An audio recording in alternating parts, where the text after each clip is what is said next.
Hello everyone. आज के इस वीडियो में हम सीखेंगे कि किसी भी मॉलिक्यूल में हाइब्रिडाइजेशन इजी तरीके से कैसे फाइंड आउट कर सकते हैं। तो अगर आप क्लास 11 नीट या जी की तैयारी कर रहे हैं तो यह वीडियो आपके लिए बहुत हेल्पफुल रहेगा। तो चलिए शुरू करते हैं। हाइब्रिडाइजेशन।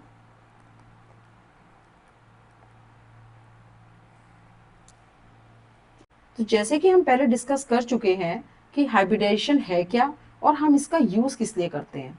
तो अगर आपने मेरे प्रीवियस वीडियोस नहीं देखे हैं तो मेरा सजेशन है कि आप उन्हें ज़रूर देखें। उन वीडियोस का लिंक मैंने अपने डिस्क्रिप्शन बॉक्स में दिया है, तो आप वहाँ से उन वीडियो को देख सकते हैं। चलिए तब तक के लिए हम एक छोटा सा रिकैप ले लेते हैं। तो हाइब्रिडेशन क्या है? ये एक प्रोसेस है जिसमें एक ही एटम के डिफरेंट ऑर्बिटल्स कंबाइन होकर सेम एनर्जी वाले इक्वल ऑर्बिटल बनाते हैं और इन ऑर्बिटल्स को हम हाइब्रिड ऑर्बिटल्स कहते हैं। So we can say that number of orbital combine orbitals combine is equal to number of hybrid orbitals.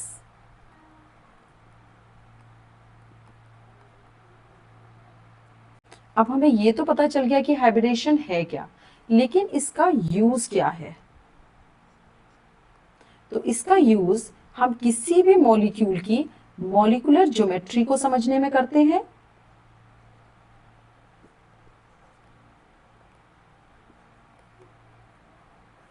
और इससे किसी भी मॉलिक्यूल के बॉन्ड एंगल और बॉन्ड लेंथ को समझा जा सकता है।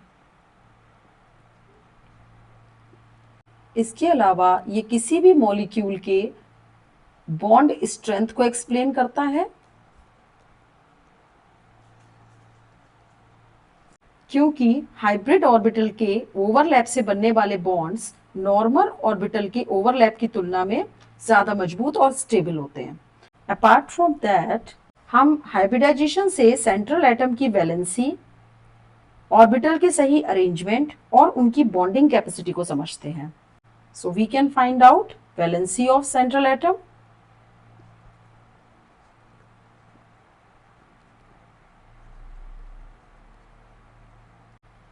उसकी bonding capacity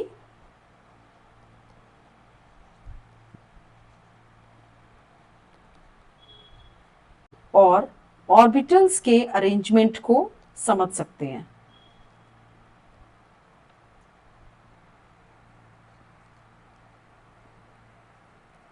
so in short, hybridization का यूज किसी भी मॉलिक्यूल की शेप, बॉन्ड एंगल, उनकी स्टेबिलिटी को समझने में किया जाता है। हाइब्रिडाइजेशन से हमें पता चलता है कि मॉलिक्यूल लीनियर होगा, टेट्राहेड्रल होगा या ट्राइगोनल प्लेनर होगा। तो हम ये कह सकते हैं कि हाइब्रिडाइजेशन वो कंसेप्ट है जो मॉलिक्यूल की पूरी मिस्ट्री को सॉल्व कर देता है, क्योंकि इससे हम किसी भी मॉलिक्यूल की molecular geometry, bond angle, bond length, bond strength, valency, central atom की वैलेंसी, बॉन्डिंग कैपेसिटी, उसके ऑर्बिटल अरेंजमेंट, कितनी सारी चीज़ों को फाइंड आउट कर सकते हैं। तो ये हाइब्रिडाइजेशन एक प्रोसेस है जिससे हम किसी भी मॉलिक्यूल की पूरी मिस्ट्री को सॉल्व कर सकते हैं। तो अब हम किसी भी मॉलिक्यूल के हाइब्रिडाइजेशन को कैसे फाइंड आउट करेंगे? तो आज मैं आपको ऐसा शॉर्टकट बताऊंगी जिससे आप कुछ ही सेकंड में किसी भी मॉलिक्यूल के हाइब्रिडाइजेशन को पहचान सकते हैं। और इस शॉर्टकट मेथड को समझने से पहले हम ये समझेंगे कि स्टेरिक नंबर क्या होता है।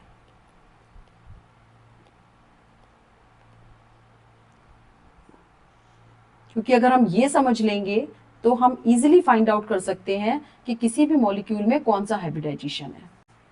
So what is steric number? किसी भी मॉलिक्यूल के अराउंड जो टोटल इलेक्ट्रॉन डेंसिटी होती है उसे स्टेरिक नंबर कहते हैं। So steric number is like number of bonds plus number of lone pair on central atom. So steric number क्या है कि किसी भी मॉलिक्यूल के सेंट्रल एटम के around total number of sigma bonds कितने हैं और उसके पास total number of lone pair कितने हैं। हम वो काउंट करेंगे, तो उनका जो टोटल होता है वो कहलाता है steric number. So steric number is like number of sigma bond plus number of lone pair on central atom.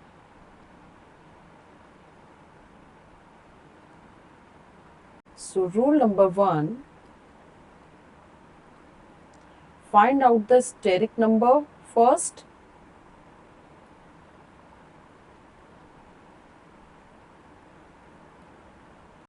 सबसे पहले हम किसी भी मॉलिक्यूल के हाइब्रिडाइजेशन को फाइंड आउट करने के लिए उसकी स्टेरिक नंबर को फाइंड आउट करेंगे। स्टेरिक नंबर क्या है? Number of sigma bond plus number of lone pair on central atom. तो सबसे पहले किसी भी मॉलिक्यूल का सेंट्रल एटम देखेंगे और उसके स्टेरिक नंबर को फाइंड आउट कर लेंगे। अब अगर स्टेरिक नंबर 2 आता है तो हाइब्रिडाइजेशन क्या होगा? sp and the shape will be linear. अगर स्टेरिक नंबर 3 है तो hybridization will be sp2 and the shape will be trigonal planar. अगर स्टेरिक नंबर 4 है तो hybridization क्या होगा? sp3 and the shape is tetrahedral. अगर स्टेरिक नंबर 5 है तो हाइब्रिडाइजेशन होगा sp3d and the shape is trigonal bipyramidal. अगर स्टेरिक नंबर 6 है then hybridization will be sp3d2 and the shape will be octahedral. And अगर steric number 7 है तो hybridization will be sp3d3 and the shape will be pentagonal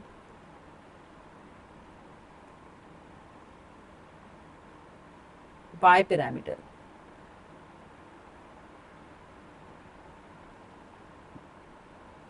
अब bond angle कैसे find out करेंगे कि अगर किसी मॉलिक्यूल की शेप लीनियर है तो उसका बॉन्ड एंगल होगा 180 डिग्री। अगर किसी मॉलिक्यूल की शेप ट्राइगोनल प्लेनर है तो bond angle will be 120 degree. sp3 hybridization में bond angle will be 109.5 degree. sp3d में यानी ट्राइगोनल बाइपिरामिडल में एक्सियल पोजीशन पे 90 डिग्री और इक्वेटोरियल पोजीशन पे 120 डिग्री। अगर ज्योमेट्री ऑक्टाहेड्रल है यानी कि हाइब्रिडाइजेशन sp3d2 है तो all atoms are at 90 degree apart. अगर हाइब्रिडाइजेशन sp3d3 है that is pentagonal bipyramidal geometry then the angle of 2 atoms will be 90 degree and rest of the 5 atoms are at 72 degree apart. अब क्योंकि chemistry में rules के साथ exception भी ज़रूर होते हैं तो उन एक्सेप्शन की बात हम डिटेल में आगे आने वाले वीडियो में करेंगे। तब तक के लिए इस रूल के अकॉर्डिंग कुछ एग्जाम्पल्स को समझ लेते हैं। First example is beryllium chloride. अब बेरिलियम क्लोराइड में सेंट्रल एटम है बेरिलियम और सराउंडिंग एटम कितने हैं? दो क्लोरीन एटम है। तो इसकी स्ट्रक्चर क्या होगी? Its structure will be linear. तो यहाँ पे हमें 2 सिग्मा बॉन्ड दिख रहे हैं। स्टेरिक नंबर कितने हैं? 2। सो रूल नंबर 1 के अकॉर्डिंग स्टेरिक नंबर कितना है? 2, क्योंकि बेरिलियम सेंट्रल एटम के अराउंड 2 सिग्मा बॉन्ड है तो स्टेरिक नंबर हो गया 2। तो इस मॉलिक्यूल में हाइब्रिडाइजेशन कितना है? sp। तो देखिए कितने इजी तरीके से आप हाइब्रिडाइजेशन को फाइंड आउट कर पा रहे हैं। अब लेते हैं एग्जाम्पल नंबर 2। Like CHCl3 ट्राइक्लोरोमीथेन। अब इसमें सेंट्रल एटम क्या है? सबसे पहले सेंट्रल एटम फाइंड आउट करते हैं। तो सेंट्रल एटम क्या है? कार्बन। तो इसको हम एक स्ट्रक्चर के तरीके से भी समझेंगे। 1 2 3 4। अब इसके सराउंडिंग एटम्स कितने हैं? एक हाइड्रोजन और 3 क्लोरीन, हाइड्रोजन एंड 3 क्लोरीन। अब क्लोरीन के पास 7 वैलेंस इलेक्ट्रॉन है, 1 2 3 4 5 6 7। सिमिलरली 1 2 3 4 5 6 7, यहां भी ऐसे ही रहेगा। और हाइड्रोजन के पास वैलेंस इलेक्ट्रॉन कितने हैं? 1। अब एक एक इलेक्ट्रॉन की शेयरिंग होगी और बॉन्ड बनेंगे। तो अब स्ट्रक्चर कैसी होगी?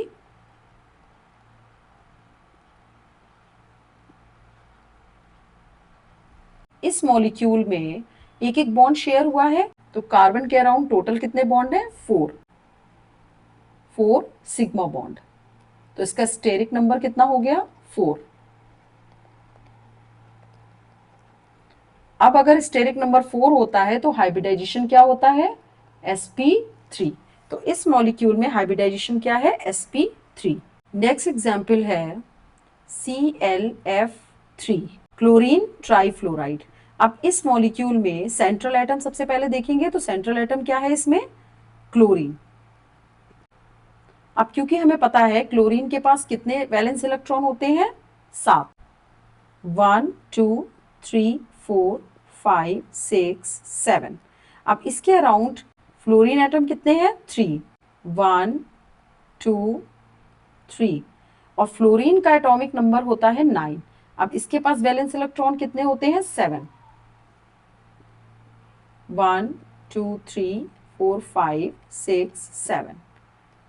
Similarly 1 2 3 4 5 6 7, ऐसे ही यहां पे भी बना लेंगे। अब एक एक बॉन्ड शेयर हो रहा है टू गेन स्टेबिलिटी। तो अब इसका स्ट्रक्चर क्या होगा? क्लोरीन, क्योंकि फ्लोरीन के साथ एक एक बॉन्ड बना हुआ है और 2 लोन पेयर है, तो अब इसमें स्टेरिक नंबर क्या होगा? क्योंकि एक एक बॉन्ड बना हुआ है फ्लोरीन के साथ, 1 2 3, तो टोटल सिग्मा बॉन्ड कितने हैं? 3 sigma bond plus total loan pair कितने हैं? 2 लोन पेयर। तो टोटल स्टेरिक नंबर क्या हो गया? 5। अब अगर स्टेरिक नंबर 5 है तो हाइब्रिडाइजेशन क्या होगा? sp3d। तो इस मॉलिक्यूल में हाइब्रिडाइजेशन क्या है? sp3d। और अब हम इसकी स्ट्रक्चर भी पता कर सकते हैं, क्योंकि हमें पता है कि अगर मॉलिक्यूल sp3d हाइब्रिडाइज्ड है तो उसकी स्ट्रक्चर क्या होगी? Trigonal bipyramidal.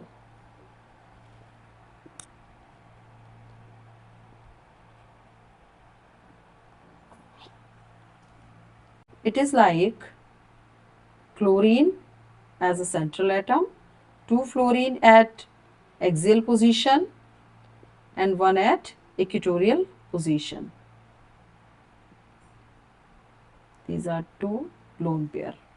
So it is sp3d hybridized molecule. अब इसका बॉन्ड एंगल भी हम पता कर सकते हैं, जैसे कि अगर एक्सियल पोजीशन है तो बॉन्ड एंगल 2 एटम्स के होंगे, तो 2 atoms which is at axial position has bond angle 90 degree, और जो इक्वेटोरियल पोजीशन पे हैं उनके बॉन्ड एंगल होंगे 120 डिग्री। तो यहाँ आप देख पा रहे हो कि अगर आप स्टेरिक नंबर को फाइंड आउट कर लेते हो तो आप किसी भी मॉलिक्यूल की स्ट्रक्चर, उसके हाइब्रिडाइजेशन और उसके बॉन्ड एंगल को इजीली फाइंड आउट कर सकते हो। Next example is SF6, sulphur hexafluoride. तो इस सल्फर हेक्साफ्लोराइड मॉलिक्यूल में सेंट्रल एटम क्या है? सल्फर। तो सल्फर के पास वैलेंस इलेक्ट्रॉन कितने हैं? 6। और इसके अराउंड फ्लोरीन एटम कितने हैं, वो भी 6 हैं। तो हर फ्लोरीन एटम सल्फर के वैलेंस इलेक्ट्रॉन के साथ बॉन्ड बनाएगा। टोटल कितने बॉन्ड बन गए, 6। तो अब इसकी स्ट्रक्चर क्या होगी,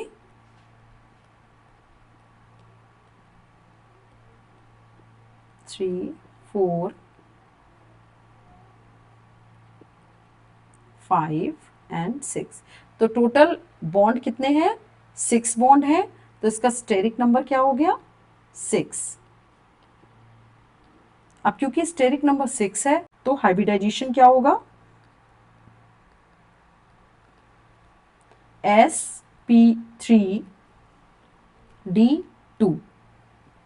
तो this molecule is sp3d2 hybridised. अब क्योंकि ये मॉलिक्यूल sp3d2 हाइब्रिडाइज्ड है, इसकी शेप क्या होगी, ऑक्टाहेड्रल। और एंगल क्या होगा, 90 degree. That means every atom is 90 degree apart. तो ये कुछ एग्जाम्पल हैं जिनको मैंने स्ट्रक्चर के थ्रू भी आपको एक्सप्लेन किया है कि उसका हाइब्रिडाइजेशन कैसे फाइंड आउट कर सकते हैं। बट आप इसको डायरेक्टली भी फाइंड आउट कर सकते हैं। किसी भी मॉलिक्यूल का आपको सेंट्रल एटम फाइंड आउट करना है और उस सेंट्रल एटम के अराउंड टोटल कितने एटम्स हैं उनको आपको फाइंड आउट करना है, क्योंकि जितने भी एटम उसके अराउंड होंगे वो ऑलमोस्ट आपके स्टेरिक नंबर को बताएंगे।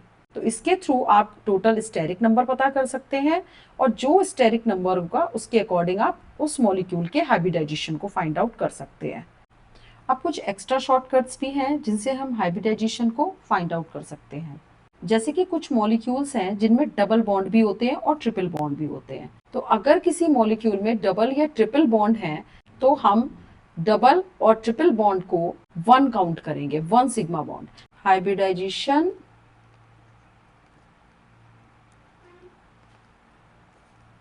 in molecule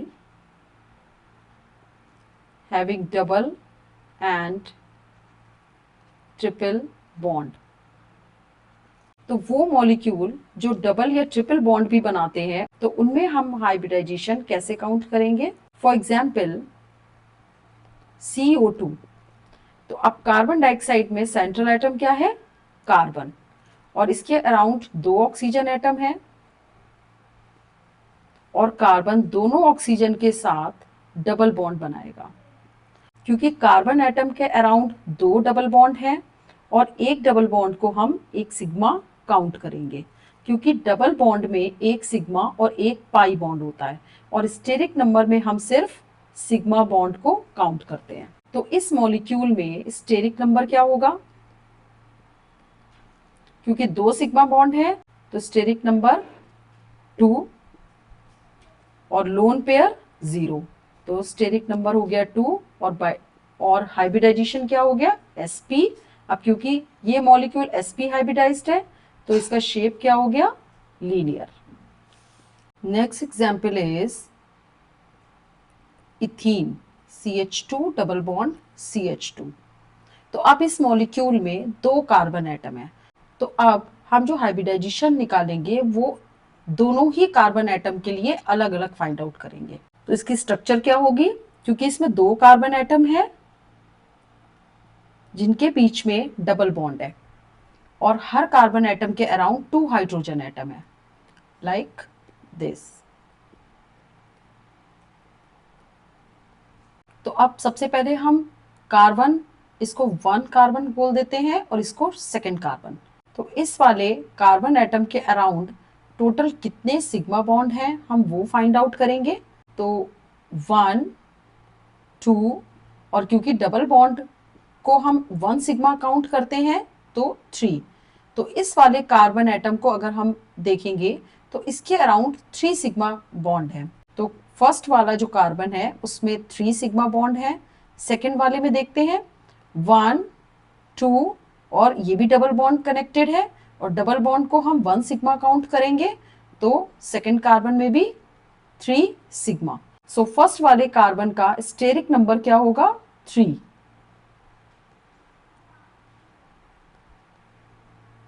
सेकेंड वाले का भी स्टेरिक नंबर 3। अब क्योंकि दोनों ही कार्बन का स्टेरिक नंबर 3 है तो इनका हाइब्रिडाइजेशन क्या होगा, sp2, 1s2p orbital, sp2 hybridized. Each carbon atom in ethene is sp2 hybridized. इस वाले कार्बन में भी हाइब्रिडाइजेशन sp2 होगा और ये वाला कार्बन भी sp2 हाइब्रिडाइज्ड होगा। एक और एग्जाम्पल देख लेते हैं, लाइक एसिटिलीन या इथाइन। अब इस मॉलिक्यूल में भी 2 कार्बन एटम हैं जिनके बीच में ट्रिपल बॉन्ड है और हर कार्बन एटम के पास 1 हाइड्रोजन एटम है जो कि सिंगल बॉन्ड बनाता है विद ईच कार्बन एटम। तो अब इसको 1 कार्बन मान लेते हैं और इसको 2। तो फर्स्ट वाले कार्बन के अराउंड कितने सिग्मा बॉन्ड हैं, 1, क्योंकि यहाँ पे ट्रिपल बॉन्ड है और ट्रिपल बॉन्ड में भी हम 1 सिग्मा काउंट करते हैं क्योंकि ट्रिपल बॉन्ड में 1 सिग्मा और 2 पाई बॉन्ड होते हैं और स्टेरिक नंबर में हम सिग्मा बॉन्ड को काउंट करते हैं। तो इस वाले फर्स्ट वाले कार्बन का स्टेरिक नंबर क्या होगा, steric number of C1, first वाले कार्बन का स्टेरिक नंबर क्या होगा 1, 2 और सेकंड वाले का steric number of C2, second carbon का 1 सिग्मा ये वाला 1 एंड क्योंकि ये भी ट्रिपल बॉन्ड कनेक्टेड है तो 1 सिग्मा ये, तो टोटल कितने हो गए 2 सिग्मा बॉन्ड। क्योंकि दोनों का ही स्टेरिक नंबर 2 है तो दोनों का ही हाइब्रिडाइजेशन क्या हो जाएगा sp and the shape will be linear. तो इस मॉलिक्यूल में ये कार्बन भी sp हाइब्रिडाइज्ड है और ये वाला कार्बन भी sp हाइब्रिडाइज्ड है। तो अब कुछ इंपॉर्टेंट पॉइंट हैं जिनको हम डिस्कस करेंगे, जैसे कि किसी मॉलिक्यूल में अगर नेगेटिव चार्ज है तो उसका मतलब है कि उस मॉलिक्यूल का स्टेरिक नंबर इंक्रीज हो जाएगा, क्योंकि नेगेटिव चार्ज होने का मतलब है एडिशन ऑफ इलेक्ट्रॉन। और अगर किसी मॉलिक्यूल पर पॉजिटिव चार्ज है तो उसका मतलब है कि उस मॉलिक्यूल का स्टेरिक नंबर डिक्रीज होगा, क्योंकि पॉजिटिव चार्ज होने का मतलब है removal of electron. For example ammonium ion. अब इस अमोनियम आयन में सेंट्रल एटम है नाइट्रोजन। अब क्योंकि नाइट्रोजन एटम का इलेक्ट्रॉनिक कन्फिगरेशन होता है 2, 5, तो इसके पास बैलेंस इलेक्ट्रॉन कितने हैं 5। तो हम इसकी स्ट्रक्चर को समझेंगे। Nitrogen atom has 5 balance electron, 1, 2, 3, 4 and 5। और इसके अराउंड हाइड्रोजन एटम कितने हैं 4। अब क्योंकि इस पे प्लस चार्ज है तो अगर किसी मॉलिक्यूल पर पॉजिटिव चार्ज है तो उसका मतलब है रिमूवल ऑफ इलेक्ट्रॉन। तो अगर 1 इलेक्ट्रॉन रिमूव हुआ है तो अब टोटल नाइट्रोजन के पास कितने इलेक्ट्रॉन बचे 4, 1, 2, 3 एंड 4। अब इसके अराउंड हाइड्रोजन कितने हैं 4। तो अब ये चारों हाइड्रोजन इस नाइट्रोजन मॉलिक्यूल के साथ बॉन्ड बनाएंगे। तो टोटल बॉन्ड कितने हो गए 4। अब क्योंकि 4 बॉन्ड है तो सिग्मा बॉन्ड कितने हुए 4 सिग्मा बॉन्ड और लोन पेयर 0। तो स्टेरिक नंबर कितना हो गया। अब इस मॉलिक्यूल का स्टेरिक नंबर कितना है 4। अब क्योंकि मॉलिक्यूल का स्टेरिक नंबर है 4 तो हाइब्रिडाइजेशन क्या होगा sp3। इस मॉलिक्यूल में क्योंकि एक इलेक्ट्रॉन का लॉस हुआ इसलिए लोन पेयर रिमूव हो गया। इस मॉलिक्यूल में अगर ये इलेक्ट्रॉन का लॉस ना हुआ होता तो इसमें 1 लोन पेयर होता, बट क्योंकि इसमें एक इलेक्ट्रॉन लूज हुआ तो इस वजह से इस मॉलिक्यूल पर एक पॉजिटिव चार्ज जनरेट हुआ है और इसका लोन पेयर रिमूव हो गया। तो ये तो मैंने आपको इस मॉलिक्यूल की स्ट्रक्चर को एक्सप्लेन करा है।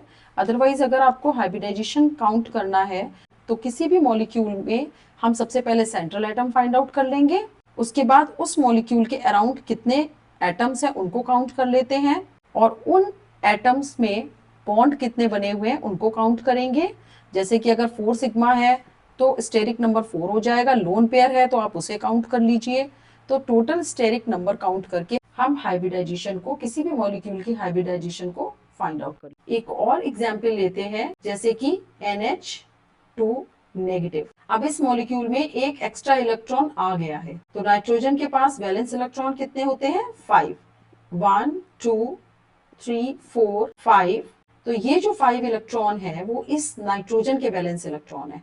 अब क्योंकि इस मॉलिक्यूल में नेगेटिव चार्ज है, इसका मतलब है कि इस मॉलिक्यूल में एक इलेक्ट्रॉन गेन हुआ है, ये एक इलेक्ट्रॉन गेन हो गया। अब इस नाइट्रोजन एटम के अराउंड 2 हाइड्रोजन है, 1 is here, we can put 1 is here। तो आप ये हाइड्रोजन एटम इस इलेक्ट्रॉन के साथ एक एक बॉन्ड बनाएंगे। तो इस मॉलिक्यूल की स्ट्रक्चर क्या होगी, 1 लोन पेयर, 2 लोन पेयर और 2 hydrogen atom which is having sigma bond with the nitrogen. तो एक सिग्मा बॉन्ड ये हो गया, एक ये। अब इसका स्टेरिक नंबर काउंट कर लेंगे।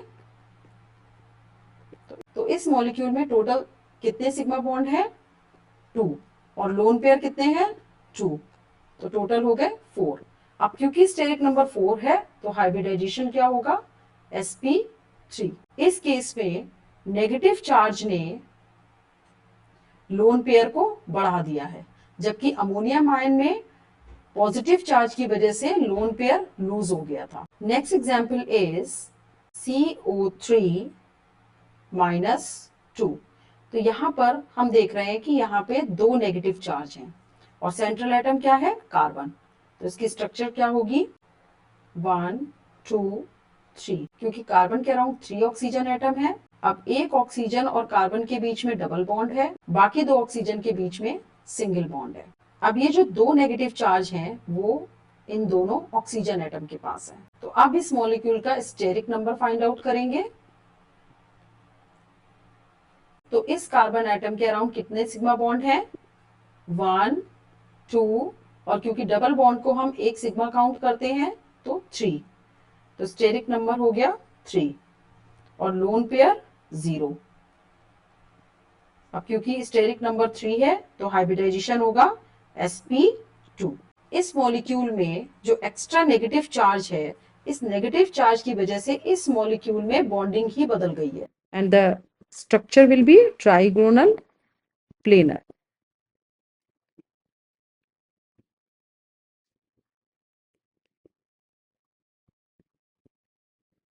तो आज हमने सीखा कि सिर्फ सिग्मा बॉन्ड और लोन पेयर गिनकर आप किसी भी मॉलिक्यूल के हाइब्रिडाइजेशन को सेकंड्स में पहचान सकते हैं। तो अब आपको लंबे लंबे स्टेप्स याद रखने की जरूरत नहीं है, बस आप स्टेरिक नंबर फाइंड आउट करो और किसी भी मॉलिक्यूल के हाइब्रिडाइजेशन को फाइंड आउट कर सकते हो। आई होप ये वीडियो आपके लिए हेल्पफुल रहा होगा।